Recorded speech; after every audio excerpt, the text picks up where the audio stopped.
আজ আমরা এখানে আসতে বাধ্য হয়েছি।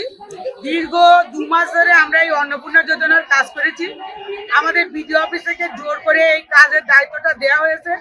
আমরা বিনা পারিশ্রমিকে নিজেদের সংসার, ধর্ম, আইসিডিএস কেন্দ্র ছেড়ে মানে সেই সমস্ত দায়িত্ব পালন করার পরও আমরা অন্নপূর্ণা যোজনার কাজটা পুরোপুরি ভেরিফিকেশন করে দিয়েছি, যাতে কোনো বেনিফিশিয়ারি এর পরিষেবা থেকে বঞ্চিত না হয়। এবং আমরা এর যে পরবর্তী ফলস্বরূপ আমরা জানি যে এরা আইসিডিএস কর্মীদেরই টার্গেট করবে, যেহেতু আমরা ভেরিফিকেশন করেছি। কিন্তু পাবলিক তো আর বুঝতে পারছে না যে আইসিডিএস কর্মীদের এতে কোনো দোষ নেই। আমাদের উপরে এসে আক্রান্ত করছে, আমাদের উপরে এসে চড়াও হচ্ছে।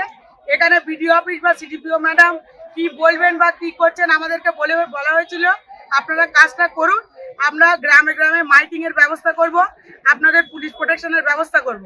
কিন্তু পরবর্তীতে দেখলাম যে গ্রামে মাইক প্রচারটা করা হলো না, বা আমাদের সেইভাবে আজ আমাদের পিপো অঞ্চলে পুলিশ প্রোটেকশন দিয়েছিল 105 নম্বর না, পুলিশ প্রোটেকশন কিছু দেওয়া হয়নি। 105 নম্বর কেন্দ্রে এই মেয়েটার ওপরে পাবলিক চড়া হয়েছে। প্রীতি সাহা, পিপো অঞ্চলে বাড়ি। এর মুখ থেকেই শুনুন আজকের কি ভয়াবহ পরিস্থিতি মানে তৈরি হয়েছিল সেখানে। বলুন কি হয়েছে। আমি আজকে সেন্টারে যখন গিয়েছিলাম 8:30 তখন আমাকে কিছু মহিলা এসে আমাকে ঘেরাও করে এবং অকথ্য ভাষায় গালিগালাজ করা হয়, এমনকি আমাকে মানের মতন ব্যবস্থা করা হয়। কেন এরকম ব্যবহার করলো কেন? তাদের একটাই কথা, আমি তাদের অন্নপূর্ণা থেকে সবাইকে বাদ দিয়েছি। আমি তাদের বাদ দিয়েছি বলেই তারা টাকা পায়নি। কিন্তু ব্যাপারটা আদৌ না। আমরা আমাদের মতো ফ্রিতে কিন্তু নির্দিষ্ট করেছিলাম, তাতে কোনো লাভ হয়নি। বিডিও অফিস থেকে ভিডিও রেকর্ডিং কাজ করেছে, সেইভাবেই টাকা ঢুকেছে, কিন্তু তার জেটটা আমাদের উপরে চলছে। আমাকে রীতিমতো পুলিশ প্রোটেকশন দিয়ে উদ্ধার করা হয়েছে এবং এখানে ঘেরাও করে নিয়ে আসা হয়েছে। ঘটনা কবে ঘটেছে? আজকে কটার সময় ঘটেছে এই ঘটনা? 8:30-9টা তখন কি আপনি কেন্দ্রে কাজে ব্যস্ত ছিলেন? কাজে ব্যস্ত ছিলাম। ভিডিও কি আপনাদেরকে আজকে আসতে বলেছিল? আপনারা ভিডিওকে জানিয়েছিলেন ঘটনা? আমাদের সেন্টারে অনেক ঝামেলা হচ্ছে, অনেক সেন্টারে।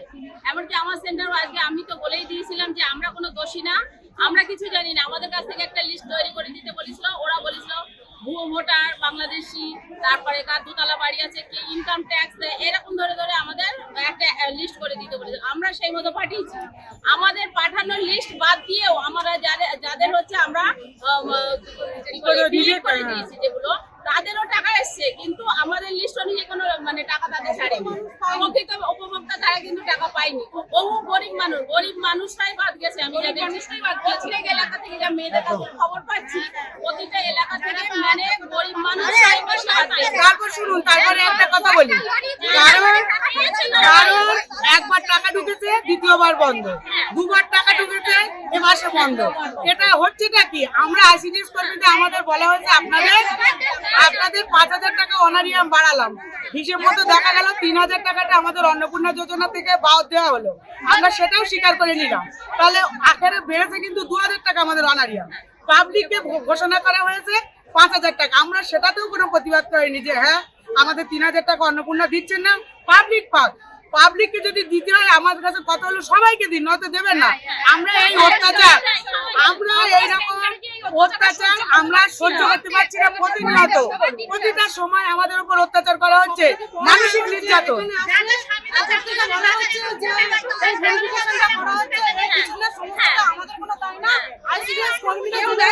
আজকে তো আপনারা ভিডিও দেখা পেলেন না, আপনাদের পরবর্তী পদক্ষেপ কি হবে?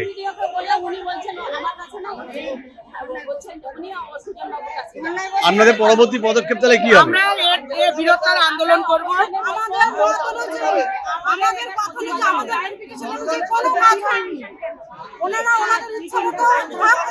আপনারা কি কোনো সংগঠনের পক্ষ থেকে এসেছেন? আপনারা কোনো সংগঠনের পক্ষ থেকে এসেছেন? কর্মী সমিতির তরফ থেকে এসেছি। এখন আমরা কোনো সংগঠনের তরফ থেকে না, আমরা প্রত্যেকটা মেয়ের জন্য কাজ করি। আমরা সবাই মিলে এসেছি আইসিডিএস। কি নাম আপনার? আমার নাম ছন্দা সরকার। আপনার? আমার নাম ডালিয়া মমতাজ, বসিরহাট।